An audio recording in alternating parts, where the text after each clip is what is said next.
Hey, oh buddies, so welcome back to the episode 3 of our Varkala vlog. അപ്പം നമ്മൾ രാവിലെ എണീറ്റപ്പോൾ തന്നെ വയറ് വിശന്നിട്ട് അമ്മയ്ക്കും അച്ഛനൊക്കെ വിളിക്കാൻ തുടങ്ങി. അപ്പം നമ്മൾ ഒന്നും നോക്കിയില്ല, നേരെ വിട്ടു ആൽക്കമിയിലോട്ട്. നമ്മൾ താമസിച്ചിരുന്ന ഹാപ്പി ബുദ്ധയുടെ അവിടെ നിന്ന് ജസ്റ്റ് ഒരു വോക്കബിൾ ഡിസ്റ്റൻസിലാണ് ഈ ഒരു കഫേ ഉള്ളത്. പക്ഷേ ഇത് എനിക്ക് തോന്നുന്നു ഇതിൻ്റെ ആംബിയൻസ് വളരെയധികം അടിപൊളിയാണ്. ബട്ട് ആൾക്കാർക്ക് അധികം ഈ ഒരു ആൽക്കമി കഫേനെ പറ്റിയിട്ട് അറിയുന്നില്ല തോന്നുന്നു, കാരണം ആരും അങ്ങനെ വരുന്നത് കണ്ടിട്ടില്ല. ബട്ട് നൈസായിട്ടുള്ളൊരു കഫേ തന്നെയാണ് കേട്ടോ ഇത്. അപ്പോൾ നമ്മൾ ആദ്യം വന്നപ്പോൾ ഒരു ഗ്ലാസ് ചൂടുവെള്ളം കുടിച്ചു. എന്നിട്ട് നമ്മൾ ഓർഡർ പ്ലേസ് ചെയ്തിട്ടോ. കുറച്ച് ആൾക്കാരും കൂടെ ഉള്ളതുകൊണ്ട് കുറച്ച് ഡിലേ ആയിട്ടാണ് അവർ തന്നത്.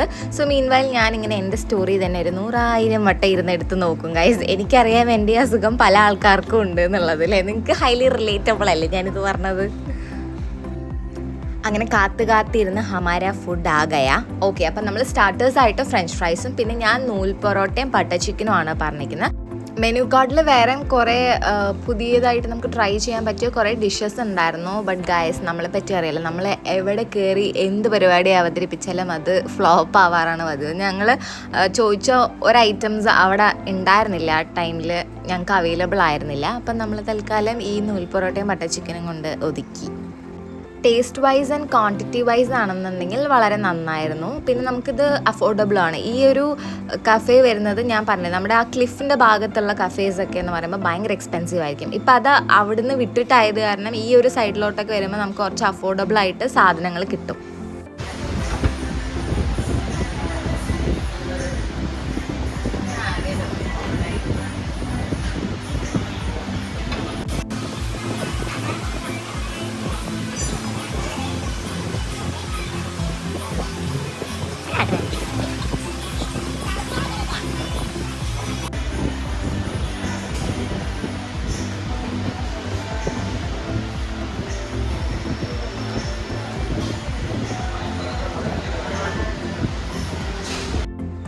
അങ്ങനെ ഗൈസ് ഫുഡൊക്കെ കഴിച്ച് പിന്നെ ഞങ്ങൾ കുറച്ച് നടക്കാമെന്ന് വിചാരിച്ചു. കഴിച്ച ഫുഡൊക്കെ ദഹിച്ചു പോണ്ട്. പിന്നെ നമ്മൾ വർക്കല എന്ന് പറയുമ്പോൾ മെയിനായിട്ട് ബീച്ച്, കുറേ ബീച്ചസ് ഉണ്ട്, ഒത്തിരി ബീച്ചസ് ഉണ്ട്. പക്ഷെ നമ്മൾ വന്ന ടൈം കറക്റ്റ് അല്ലാത്തതുകൊണ്ടാണ് നമുക്കൊന്നിലും ഇറങ്ങാൻ പറ്റാഞ്ഞ്.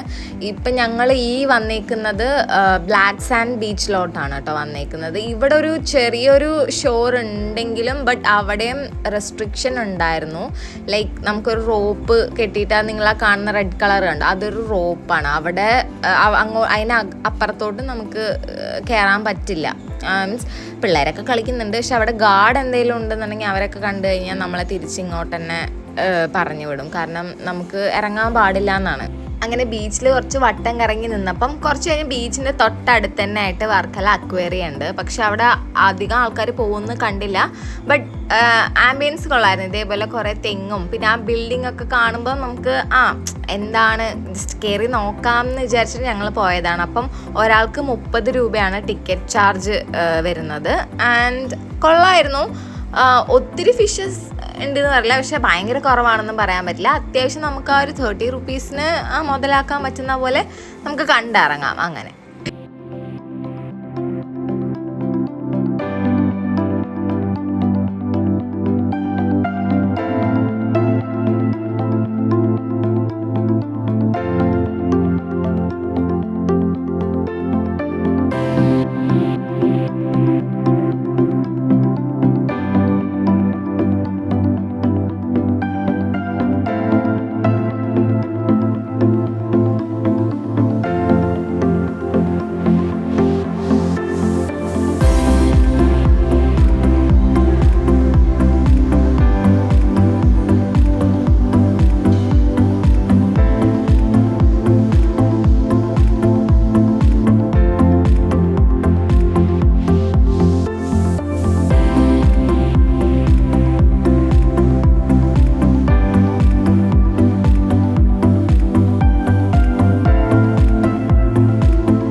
ഞാൻ കാണാത്ത കുറച്ച് ഫിഷസ് ഒക്കെ ഉണ്ട് കേട്ടോ. അതായത് നമ്മുടെ ഈ ജെല്ലി ഫിഷൊക്കെ, ഇതൊക്കെ ഞാൻ ഫസ്റ്റ് ടൈമാണ് കാണുന്നത്. ഇവിടെ വന്നിട്ടായിരുന്നു ഞാൻ കാണുന്നത്. ഇത് നല്ല രസം ഉണ്ടായിരുന്നു ഇങ്ങനെ കണ്ടിരിക്കാൻ.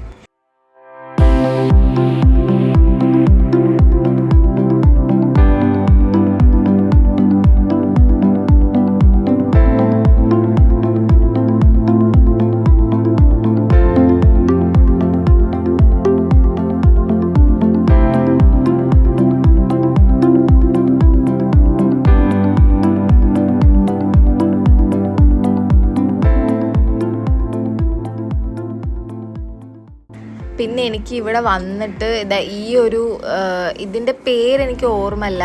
ഇത് ഈലല്ല, ബട്ട് വേറെ കൈൻഡ് ഓഫ് ഇത് കാർണിവോറസ് ആണ്. പക്ഷെ അതിൻ്റെ വായയുടെ അവിടെ ഇല്ല എന്തോ ഒരു ഒന്ന് തറച്ച് നിൽക്കുന്ന പോലെ ഉണ്ടായിരുന്നു കേട്ടോ. ഞാൻ കുറേ നേരം നോക്കി, അത് ഇതാരും ശ്രദ്ധിക്കുന്നില്ല എന്തോ. ലൈക്ക് നമ്മളിങ്ങനെ കൊക്കി അങ്ങനെ എന്തോ അല്ലേ, കൊളുത്ത് എന്തോ വായിനകത്ത് ഇങ്ങനെ തറച്ച് നിൽക്കുന്ന പോലെ എനിക്കത് കണ്ടപ്പോൾ ഭയങ്കര സങ്കടം തോന്നി കേട്ടോ, പാവം.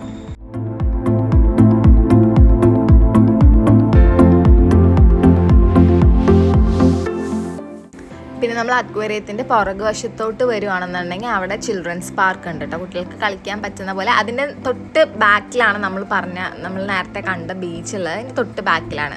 അപ്പോൾ അങ്ങനെ ബ്ലാക്ക് സാൻഡ് ബീച്ചിലോട്ട് വരുന്നവർക്ക് വേണമെങ്കിൽ ഈ അക്വേറിയം ഒന്ന് കാണാം.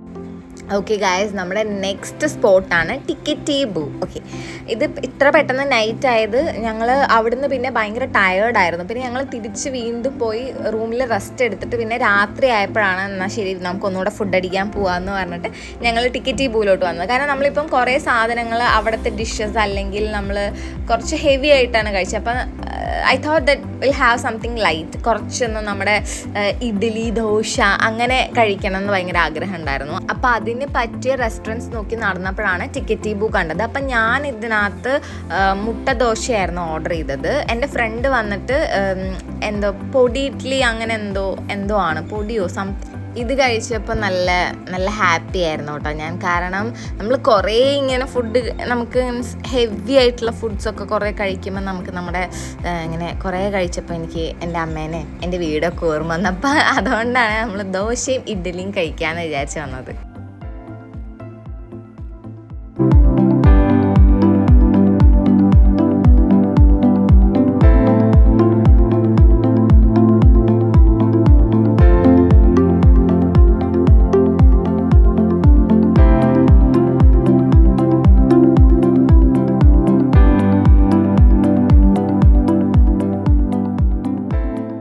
ബട്ട് ഗൈസ്, നമ്മൾ അത് കഴിച്ച് കുറച്ചധികം ദൂരം നടന്നപ്പോഴേക്കും പിന്നെയും നമുക്ക് വിശക്കാൻ തുടങ്ങി ഗൈസ്.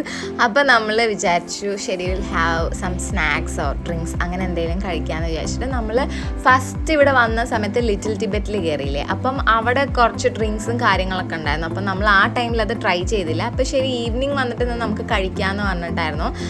നമ്മൾ വാട്ടർമെലോണിൻ്റെ ഒരു ഡ്രിങ്കും പിന്നെ ഞാൻ പിനാക്കളോടെയാണ് ഇതാക്കിയത്. പക്ഷേ ഇതിനകത്ത് അവർ ആൽക്കഹോൾ മിക്സ് ചെയ്തിട്ടാണ് കേട്ടോ തരുന്നത്. വിസ്കിയാണ് ഇവർ ഇതിനകത്ത് മിക്സ് ചെയ്യുന്നത്. ബട്ട് ഒത്തിരി ക്വാണ്ടിറ്റി ഒന്നുമില്ല. നമുക്ക് ഇത് കഴിച്ച് കഴിഞ്ഞാൽ പ്രത്യേകിച്ചൊന്നും തോന്നുന്നില്ല, സാധാരണ ഒരു ഡ്രിങ്ക് കുടിച്ച പോലെ. പിന്നെ കുടിക്കുന്ന സമയത്ത് അതിൻ്റെ ടേസ്റ്റ് നന്നായിട്ട് അറിയും. ഈ കോക്ടെയിൽസിനൊക്കെ അവർ നല്ല ചാർജ് ചെയ്യുന്നുണ്ടായിരുന്നു. എനിക്ക് തോന്നുന്നു ഒരെണ്ണത്തിന് 500+ ഉണ്ട്, 500 to 600 സംതിങ് ആണ് ഒരു കോക്ടെയിലിൻ്റെ റേറ്റ് ഇവിടെ വരുന്നത്.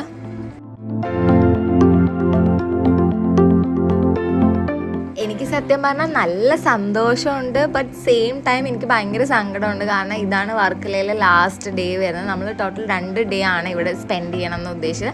അപ്പോൾ ഇത് 2ാമത്തെ ഡേ ആയി. അപ്പോൾ എനിക്ക് ഭയങ്കര മോർണിംഗ് നമുക്ക് ട്രെയിൻ ഉണ്ട്. അപ്പോൾ നമ്മൾ പോകുന്ന വഴി കുറച്ച് നേരം ബീച്ചിൻ്റെ അവിടെയൊക്കെ അങ്ങനെ ഒന്ന് നോക്കി പിന്നെ നമ്മൾ തിരിച്ച് റൂമിലോട്ട് പോയിട്ട് ഉറങ്ങി. കാരണം നമുക്ക് ഏർലി മോർണിംഗ് അല്ല, ഒരു 6 മണി 7 മണിക്കാണ് നമ്മുടെ ട്രെയിൻ.